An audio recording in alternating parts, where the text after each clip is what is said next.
My name is Renata Sloan. I'm 40 years old, and I'm a lieutenant colonel in the United States Army. On Mother's Day, at my mom's dining table, with the lilacs I'd carried 5 hours still sitting in their paper wrap, my mother looked me in the eye and said, "I wish you'd never been my daughter." I stood up, squared my napkin, and answered, "Then pretend you never had one." I walked out to the SUV and drove. 10 minutes later, my phone buzzed against the cup holder. "Bring my car back or I'm calling the police." I read it twice, smiled for the first time all day, and typed my answer. "Go ahead." 45 minutes later, 3 police cars pulled up outside her house, light bars sweeping across the porch where my family stood. And one patrol sergeant was about to ask my mother a question she had spent 12 years praying nobody would ever ask out loud. Here's what none of them understood yet: those 3 police cars were only the beginning. Welcome back to Revenge and Regrets, where quiet women stop paying for everyone else's peace and finally tell the story. Drop a comment and subscribe before we start. Here's what I do for a living, because it matters. I'm a logistics officer, 18 years in uniform, for deployments. I move food, fuel, and ammunition so other people stay alive and keep running. Nobody writes songs about us. When everything works, we're invisible. When anything fails, we're famous by dinner time. I made lieutenant colonel at 38, about as fast as the Army allows. That was my life on post at Camp Ridgeline, Kentucky. Then there was my other life, the one that ran 5 hours north to Millbrook, Ohio, where none of those rules applied. In my family, I wasn't a colonel. I was a line item, the reliable one, the one you called when the furnace quit or the card got declined. It took the better part of 2 decades to see the pattern, and I want to be honest about why it took so long. I liked being needed. I carried that home like a virus and called it love. My dad died in 2009 when I was a 23-year-old first lieutenant stationed half a country away. He left behind a grieving wife, a mortgage 2 months behind, and a stack of medical bills hiding in a kitchen drawer. My brother Trevor was 27 then, living 40 minutes from Mom. When the bills came due, he said the thing he'd keep saying for the next 17 years. I'm between jobs right now, but as soon as things settle. Things never settled. So I set up a supply line, an allotment out of every paycheck straight to my mother's account before I ever saw the money. I ate ramen in officers' quarters and told myself it was temporary. Here's the detail I want you to sit with. In all that time, my mother never once asked what I was living on, or what I'd given up. The calls all ran one direction. "Renata, the furnace. Renata, your brother's in a spot." I told myself I was holding the family together. The truth was simpler and colder, and it took me 17 years to say it plainly. I wasn't holding my family together. I was teaching them what I was for. In 2013, my mother's rental got sold out from under her, and she called me crying at midnight about ending up somewhere that smelled like other people's cooking. I was 28, a captain, just home from Afghanistan, and I'd spent 6 years saving the way only a deployed soldier can.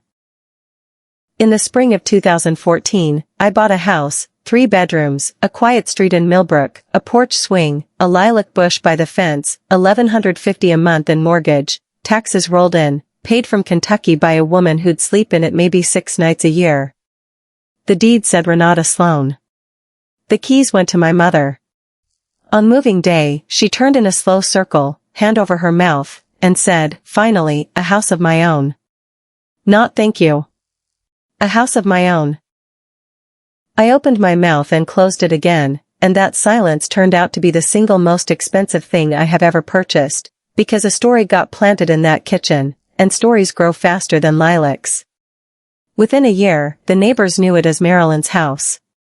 Only 3 people on earth knew whose name sat on that deed, and 2 of them worked hard to forget it. Nobody ever asks you for 17 years of your life. They ask for a roof, $14,300 after a hailstorm. They ask for teeth, implants for my mother, because a woman shouldn't be ashamed to smile at church. Bail money for Trevor, exactly once, which is what everyone says the first time. Gas money for Trevor, monthly, which nobody even pretended was a loan by year 3. Every time I paid, my mother said the same sentence, warm as a stove and final as a receipt. That's what family is for. There was exactly one person in that house who ever treated me like more than an account number. My niece Chloe, Trevor's daughter, the only one who ever sent a thank you note. When I mailed her a laptop for junior year, she wrote me 2 pages by hand. I kept that letter the way other women keep love letters. In 12 years, I never once spent Christmas night in that house. There was never a bedroom for me in it. I slept on the sofa and drove back to Kentucky before the leftovers ran out. I paid for every room in that house. I just never got one. In 2023, I finally bought myself something, a new SUV, dark blue, leather seats, paid off fast, because debt in my name is a thing I do not carry lightly. In spring 2025 the Army sent me to Poland for a 10-month rotation, and I left the SUV in the Millbrook garage so it wouldn't sit dead in a storage lot.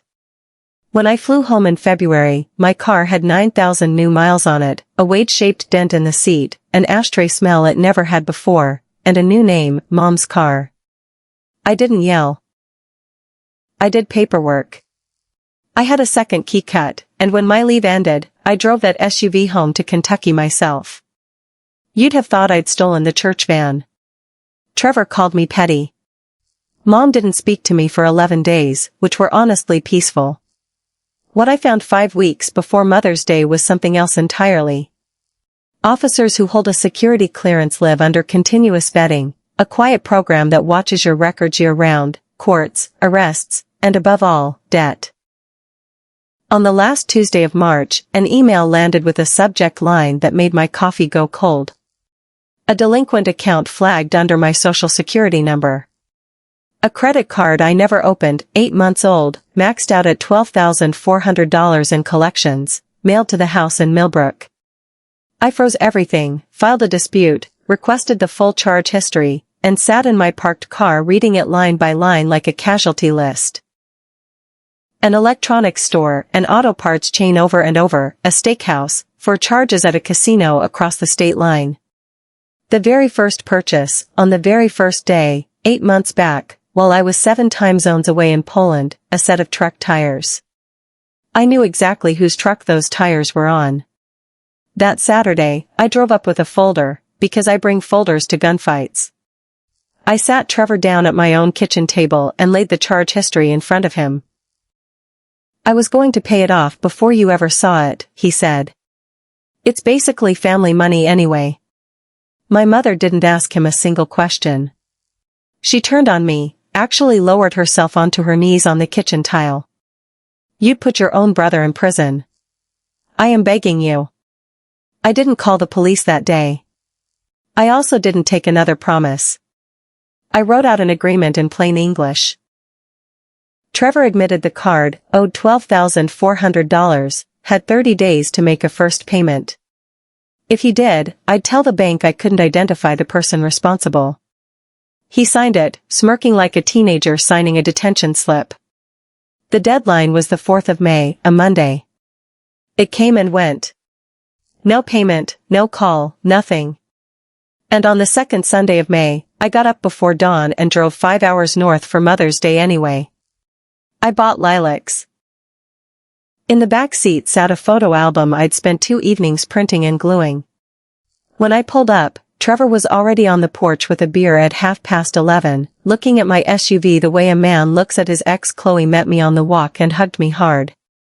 Inside, my mother unwrapped Trevor's gift first, a drugstore picture frame, sticker still on the back, pressed it to her chest like it was Faberge. My lilacs went onto the counter, still in their paper. We got through dinner on my aunt's weather commentary alone. Then I looked across the table at my brother and asked, low and level, your 30 days ran out last Monday, Trevor. Where are we? No raised voice. My mother came out of her chair like I'd flipped the table. You will not do this today. At my table. On my day. I said, Mom, it's a question, not an accusation. That was gasoline. She called me ungrateful, said I'd been keeping score like a bank, like a bill collector, like a stranger. She said the army had made me hard, that a real daughter lifts her family up instead of hauling them into the light. And then she looked me dead in the eye and said it. I wish you'd never been my daughter. I stood up. I squared my napkin against the table edge. Then pretend you never had one, I said, and I picked up my keys and walked out of my mother's favorite holiday. 10 minutes down the road, the phone lit up. All caps, bring my car back or I'm calling the police. I opened the glove box where the registration and insurance sat, both bearing my name and my Kentucky address. I typed back, go ahead. 19 minutes later, Chloe called, breathless. She actually did it. She called the police and said you stole her car. Can you come back, please? I looked at that registration pouch. I'm coming, I said. But I'm not coming to apologize. The registered owner ought to be present when her property gets reported stolen. The first cruiser was already at the curb when I turned back onto her street. Sergeant Doyle read my plate off his shoulder mic before he ever knocked. Ma'am, this vehicle comes back registered to a Renata Sloan. Is that you? My mother waved her hand at the whole street. Everything here is family. We don't divide things up with paper. Trevor banged out through the storm door with a fresh beer, announcing to the street that this was harassment. I stepped across, handed Doyle my military ID, the registration, and a photo of the title. Colonel, he said, would you mind stepping over by my vehicle? The second unit ran everybody's names off the porch, because that's procedure once a scene gets loud, and that's how Mother's Day ended with my brother in handcuffs, though calling it my doing gives me too much credit. Trevor had picked up a drunk driving charge back in March, skipped the court date in April, and a bench warrant had been sitting in the system with his name on it. Not one person in my family had breathed a word of it to me. My mother did not scream at the police. She screamed at me. Do something. You're a colonel, you know people. Do something. Even then, even with her son in cuffs on her own lawn from her own phone call, I wasn't her daughter. I was her asset, and she was demanding a withdrawal. I checked into a motel with her voice in my ears. That night I pulled every statement I had, not out of spite, but because I needed to see the battlefield plainly. Mortgage, utilities, phone plan, transfers with memo lines like roof and tooth. Around midnight, Chloe texted, Grandma's on the phone telling everyone you sent the cops to arrest Dad. I was there. I'll tell anyone who asks what really happened. I wrote back, you don't have to pick a side, kiddo. 3 dots. Then you never had anyone on yours. Now you do. Past 2 in the morning I stopped scrolling and reached for a notepad. In the morning I bought a pack of index cards, spread everything across the bedspread, and added it up twice. Mortgage since 2014, taxes, the roof, the implants, the bail, the gas money, 100 quiet transfers with no memo at all. On one card, I wrote one number. $217,000, give or take the kindness I forgot to log. 17 years of it. The fraud card wasn't even in that total, that belonged in a different column. The column of things taken rather than given. I slid the card into my wallet, right behind my military ID. Monday, I sat across from Detective Alvarez and filed the report I'd been holding back for 5 weeks. At the line that says perpetrator, if known, I printed my brother's full name in block letters. I handed him the charge history, my deployment orders showing 10 months in Poland while the card was born, and the agreement Trevor had signed at my kitchen table. Alvarez read it twice. He signed this? In this office, we call that a gift. That afternoon, from a motel lobby, I decommissioned a supply line 17 years old, item by item. Utilities switched to notice, occupants to establish their own within 30 days. Phone plan trimmed to one line, mine. The shared credit card closed. Trevor's monthly gas money canceled with 2 taps that felt like clipping a fingernail. The one thing I did not touch was the mortgage, my house, my deed, my credit. What ended was everything that made living in it free. Tuesday, I signed 2 copies of a 30-day notice to vacate. My attorney, Paula Kessler, walked me through it without blinking. Occupants at will. No lease. 30 days written notice is the clean way. The green certified mail cards came back with 2 signatures I'd known my whole life. That Sunday, my Aunt Paulette summoned the family, 9 people, and not one of them my mother, which told me the meeting's real purpose before anyone spoke. My cousin Dale presented the proposal. I'd withdraw my statement to the police, tear up the eviction letter, keep covering the house like always. Trevor would pay me back when he could, and in return, Mom would forgive me and welcome me back. Everyone nodded at the fairness of it. My aunt squeezed my wrist. "You've always been the strong one, honey. That's what family is for." I reached into my jacket for my wallet, and I watched the whole table relax, because the wallet coming out was the oldest happy ending this family knew. I let my thumb rest on that index card. Then I closed the wallet and stood. "No," I said. "Thank you for the coffee cake." My phone was already buzzing before I made it to the car.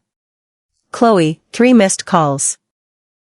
She'd been helping her grandmother pack and found a shoebox in the hall closet, money order receipts, hundreds of them, rubber banded by decade, $50 each, made out to my grandmother, going back over 30 years. That night my aunt filled in the rest. My grandmother had collected my mother's paycheck, whole and uncashed, until she was 30 years old, married, gone, called it board money, $50 a month till the day my grandmother died. "Your mom learned love the only way it was ever taught to her," my aunt said. I drove back to the motel with my chest full of wet sand, typed a long message to my mother, "I can fix this, I'll call Alvarez in the morning," and my thumb hovered a long time. Then the phone buzzed. "Chloe, heads up, Grandma just told the church ladies you'll fold by the 4th of July. She said, quote, Renata always caves." I deleted my message, 1 letter at a time, and turned off the lamp. Pity is real. So is the pattern. Thursday, a very serious envelope arrived, embossed header, the words law office in a font chosen to raise blood pressure. My mother had claims of constructive ownership, elder displacement, $40,000 for improvements to the house. Paula read it in 90 seconds and set it down. This isn't law. This is hope with letterhead. It turned out to belong to my cousin's husband, moonlighting as a paralegal above his pay grade. Monday, Paula called before I'd finished my coffee. Someone in the family had finally found the county's public docket, State versus Trevor Sloan, identity theft plus the reopened DUI, and, a day later, the county auditor's property search, showing the Millbrook house under my name since 2014, every tax bill mailed to Kentucky, every one paid. The family group chat, which had gone quiet toward me since the summit, reportedly detonated. Half the family flipped overnight. The other half hardened. My mother told the church ladies the deed was a tax arrangement. Meanwhile the house began quietly obeying the calendar. Trevor, now aware that judges read dockets too, borrowed a truck from a drinking buddy. 11 days left on the notice, my phone lit up with a name I'd relabeled at 2 in the morning in that motel. Marilyn. An 11-second voicemail broke more of me than the dinner had. Lori. It's your mother. Come to dinner Sunday. Just the 2 of us. I'll make your pot roast. Please. Nobody had called me Lori since Dad. I called my old first sergeant, Monica Reyes, retired now, the closest thing I have to a sister who was actually issued to me. She listened to the voicemail twice and asked the only question that mattered. Before you go, what do you want to be true when you walk back out of that house? The honest answer was a child's answer. I want the pot roast to mean she loves me. I want my mom. Sunday, I ironed a civilian blouse to inspection standard, drove to the house where my mother was cooking my childhood in a kitchen I paid for, and understood one thing clearly, whatever got served tonight, this was the most expensive dinner of my life. The table was set for 2 on the good runner, the boxes stacked along the hallway, both of us pretending not to see them. My mother served me first, folded her hands, and did the thing I'd quietly wanted for 4 decades. I said a wicked thing to you on Mother's Day. I have heard it every night since. You were a child who lost her father and became the man of this family, and I let you, and then I punished you for it. I've been hard on you your whole life, and I want you to know I was proud of you every single day of it. Every promotion, I cut them out of the base paper. I just never knew how to say it to your face because nobody ever once said it to mine. I sat there with my fork down and my eyes burning. Then she reached beside her chair, lifted a manila envelope, and slid it across the runner until it touched my plate, a photocopy of my police statement, Detective Alvarez's number copied on the front in her upright cursive. Call him Monday morning. Tell him it was a family misunderstanding. Tear up that letter about the house, and I will be your mother again. We can have all of it back. There was the price tag, sitting right where the love should be. I reached into my jacket, took out the index card, thumb actually resting on it, and understood all at once why I never would lay it down. If I put that number on the table, we'd just be doing the thing this family has always done, pricing love and haggling. She'd named her price for being my mother. The only way out of the store was to stop shopping. I slid the card back behind my ID, folded my hands, and told her no in the same low voice I'd used on her porch with the police. I'm not calling the detective, Mom. What I signed is true, and the truth isn't a family appliance. She flinched, and I finished it gently. I've spent 17 years auditioning for that part. Tonight, I'm done. You didn't fail the audition, Mom. There should never have been one. For a moment she looked old and small. Then the softness went out of her face like a tide. If you walk out that door, you are dead to this family.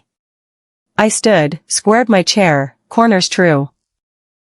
Go ahead, I said, and this time it was a whisper, and it was the freest sound I ever made.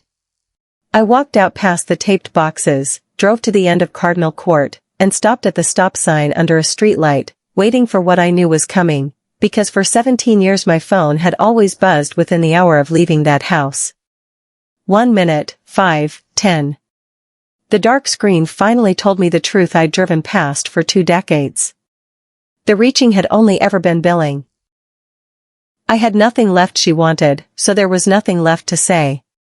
I cried once, properly, forehead on the wheel, at a dead-empty intersection, not for the woman in that kitchen, but for the mother I'd invented, the one I'd been buying gifts for my whole adult life. That woman never lived at that address.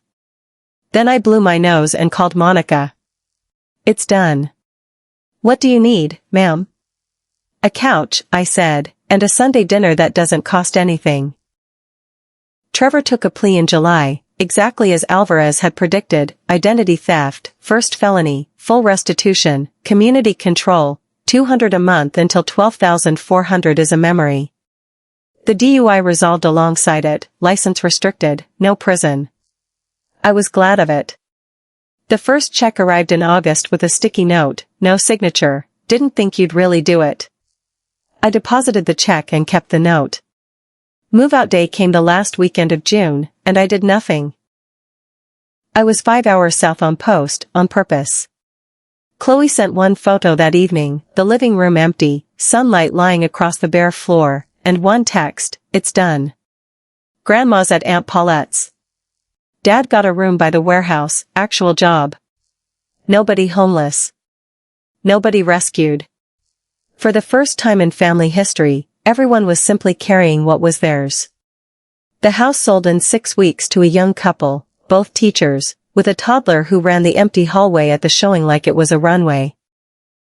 At closing, I signed my name for the last time on anything connected to Millbrook, Ohio, and my hand was steady. Every other signature I'd ever put near this family had purchased silence. This one bought something different. I used part of it to buy myself a cabin, 2 bedrooms, a stone fireplace, a crooked porch facing a lake 40 minutes from post.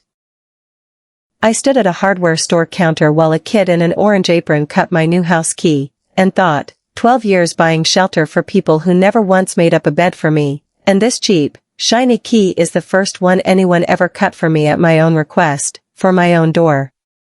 My mother is at Aunt Paulette's now, healthy, unbowed, still the star witness in her own account of events, In December, a birthday card arrived. Violets on the front, a printed poem inside, and a postscript arriving as reliably as winter, wondering if I could see my way clear to helping Trevor through a hard season. I waited to get angry. Nothing came. It was just my mother being exactly who she has always been. I dropped the card in the recycling gently, the way you retire a flag. Chloe calls every week now, statistics, roommate drama, a boy she's pretending isn't serious. She asked me once why I always pick up. I gave the old family motto its job back, the job it should have had all along. That's what family is for. This past Mother's Day, I didn't drive 5 hours anywhere. I got up with the sun, made coffee, and planted lilacs by the cabin porch, the same variety my mother grew when I was small. The same flowers that sat in paper on her counter the year she told me she wished I'd never been born to her. Chloe drove down with a pot roast she'd made in her apartment slow cooker, too salty, carrots raw, and it was the best one I ever had, because it came with no envelope. My phone sat face up on the railing all afternoon, and it never buzzed. And that no longer means what it used to mean. The people who reach for me now do it on days I have nothing due. Here's the one thing I know now that I didn't know last May. Love you have to keep paying for isn't love, it's a toll. And the bravest thing a giving heart can do is close the road and see who still walks toward you. That's my story.